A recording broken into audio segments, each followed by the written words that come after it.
After 20 months and $110 million in renovations, Welsh Ryan is now reopened to the public.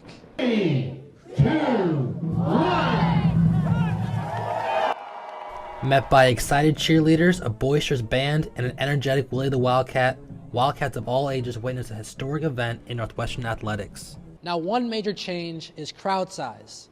Over 1,000 seats were taken out to make Welsh Ryan more accessible, a feature that both Pat and Shirley Ryan were especially keen on.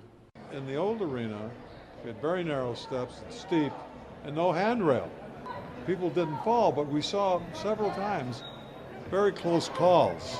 Another new feature, the Wilson Club, offers an array of meals that are sure to leave your mouth watering after the first bite.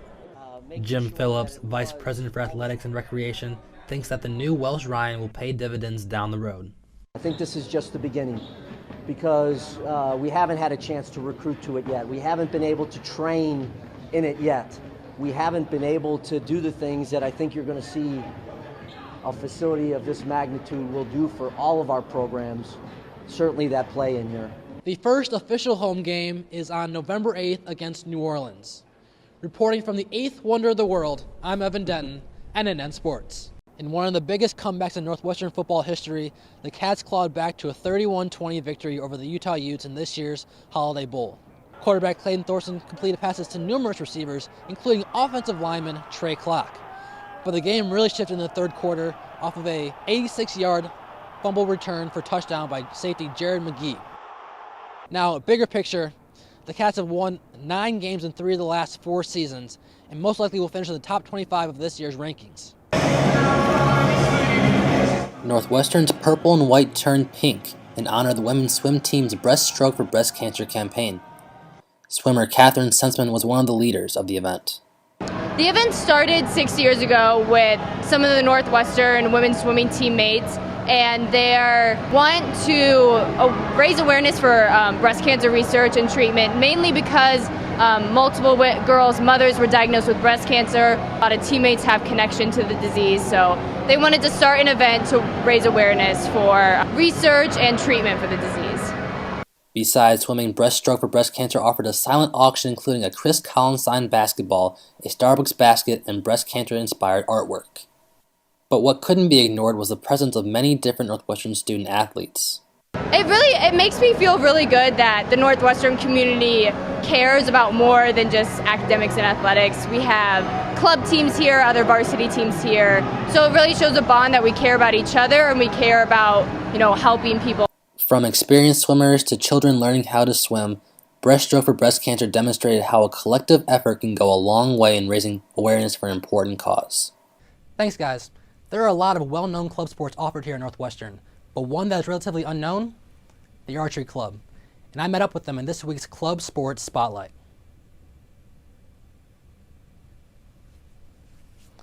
Archery has been around for a long time, making its Olympic debut in 1900. To find out more about how archery scoring works, we asked Archery Club member Zijing Tan. The scoring, there are 10 rings from 10, like center is 10 and the most outer ones are 1. It is 1. And basically the yellow colors are 10, 9, and then red, then blue, black, white. For each individual archer, finding that constant rhythm is crucial, something that first-year student Alex Kwan knows well. For me, I take a deep breath. I hold my breath when I'm aiming, so I take a deep breath, I draw. I usually anchor. I have like 3 anchor points. I have my string touching my nose, my lips, and my hand touching my chin.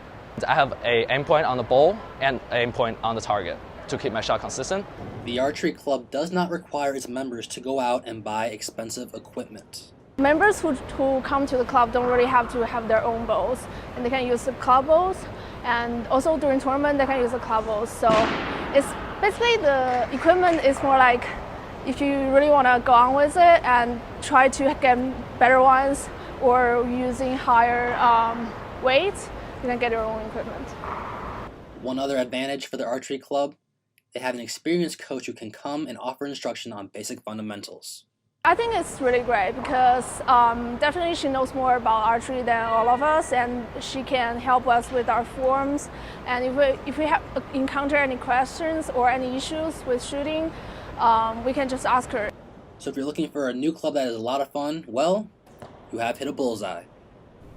Millie Rock on every block here in San Diego is absolute paradise on New Year's Eve.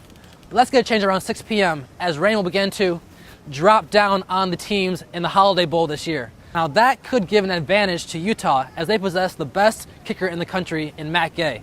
But hopefully this will not keep the Wildcats from getting their 9th win on the season. Clayton Thorson is going to the city of brotherly love and becoming a Philadelphia Eagle. Were you kind of surprised at where he was drafted, and how well do you think he will be able to adapt to the NFL? Here at Northwestern have a plethora of hidden talents. For one Wildcat, that skill is riding a unicycle. Our own Patrick Timlin has more. The new guy's coming in with jokes. All right. But you know what us old-timers like? Some Saturday afternoon football. Northwestern came out of the gates blazing, knocking off Purdue in its season opener. But after back-to-back losses, the Wildcats found themselves reeling a bit. The first chance at redemption, the Michigan Wolverines. The men's team has been the Cinderella story of the Big Ten thus far into the season. The Cats currently own a 15-4 record and are on a 3-game winning streak. But could they crunch the Ohio State Buckeyes? Let's take a look. Love was not in the air when the Wildcats welcomed in-state rival Illinois to Welsh Ryan Arena. At 18-5, the Cats are smelling the NCAA tournament roses. Could they bring in win number 19? Out to Welsh Ryan we go. The Cats gearing up for a big-time game against the Fighting Illini. After a nice post entry from Isaiah Brown to Derek Pardon, Pardon seals off his defender and slams it down with authority. Send it in, big fella. A little bit later now, Vic Law on the fast break. He swoops in from the wing and throws it down. Mama, there goes that man. Game tied at half, 28-28. A little bit later now, Vic Law drives but has the ball pickpocketed by Malcolm Lee, who goes down the court, finds an open. Jalen Coleman lands for the layup. 55-53 Illini. A little bit later now, B-Mac drives baseline and delivers a dime to Law in the corner, and splash. Look at the flick of the wrist. The Cats are on the comeback trail. A little bit later now, B-Mac uses the Pardon screen, plays a little two-man game, spots up for three, and kaboom. But the Cats would lose 68-61. Our own Lindsay Armacast has more. Hello and welcome into the Worldwide Wrap-Up. I'm Evan Denton. Europe was definitely the place to be for this summer's biggest world sporting events.